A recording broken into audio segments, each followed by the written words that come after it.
High my cuties, let's get ready with me well I tell you কীভাবে আমি একটা ব্র্যান্ডকে গোস্ট করেছিলাম। ডোন্ট গেট মি রং, প্রথমে স্টোরিটা শোনো। সেপ্টেম্বর মাসে আমি একটি কসমেটিক ব্র্যান্ডের কোলাবের জন্য সিলেক্ট হই। Suppose the brand is ABC. ওরা আমাকে 14-15 তারিখ নাগাদ 3টে প্রোডাক্ট পাঠায়, লিপ ক্রেয়ন, কনসিলার এবং আইব্রো পেন্সিল।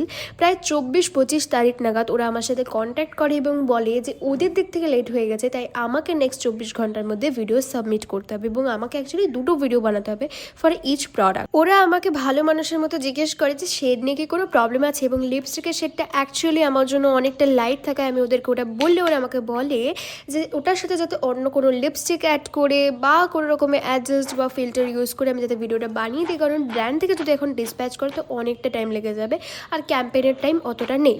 আমিও বোকার মতো রাজি হয়ে যাই এবং 2টো ভিডিও বানিয়ে একটা অলরেডি সাবমিটও করে দিই, যেখানে একটা ভিডিওর ব্রিফ ওরা তখনও পাঠায়নি।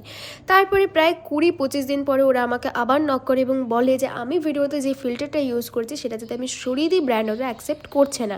এবার ওদের কথা আমি ওদেরকেই আবার রিমাইন্ড করালে ওরা আমাকে অনেক রিকোয়েস্ট করে এবং আমি আবারও ওদের মতো কাজ করে দিই। এরপরে প্রায় বহুদিন কেটে যায়, না ওরা আমাকে ফার্স্ট ভিডিও লাইভ করার জন্য বলে, না সেকেন্ড ভিডিওর কোনো আপডেটস ওরা আমাকে দেয়, এবং হুট করে নভেম্বর মাসের 10-12 তারিখ নাগাদ ওরা আমাকে এসে বলে, hey please submit the second video on the submission link. You mean what? না আমার কাছে কোনো ব্রিফ আসে যে আমি ভিডিও বানাবো। And to be very honest, 2টো প্রোডাক্টই ভীষণ বাজে ছিল। ক্রেয়নটা পুরোপুরি নন ট্রান্সফার প্রুফ এবং কনসিলারটা লাইক ব্লেন্ড অ্যান্ড ভ্যানিশ, কোনো কভারেজ নেই। তো ওই প্রোডাক্টের ভিডিও বানানোর আমার এমনিও আর কোনো রকমের এনার্জি ছিল না।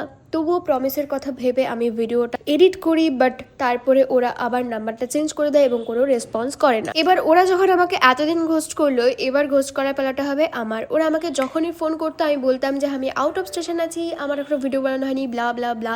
এবং লাস্ট যেদিন আমাকে কল করে সেদিন আমি আমার ফোনটা একটা মেল ফ্রেন্ডকে দিয়ে বলেছিলাম এইভাবে প্রিটেন্ড করতে যে আমার নাম্বারটা চেঞ্জ হয়ে গেছে। ঠিক যেভাবে ওদের নাম্বারটা এতদিন চেঞ্জ হয়ে যাচ্ছিল এবং আমার সাথে আর ওরা কোনোভাবেই কন্ট্যাক্ট করতে পারবে না, লাইক আমি ওদেরকে তারপর ব্লক করে দিয়েছিলাম।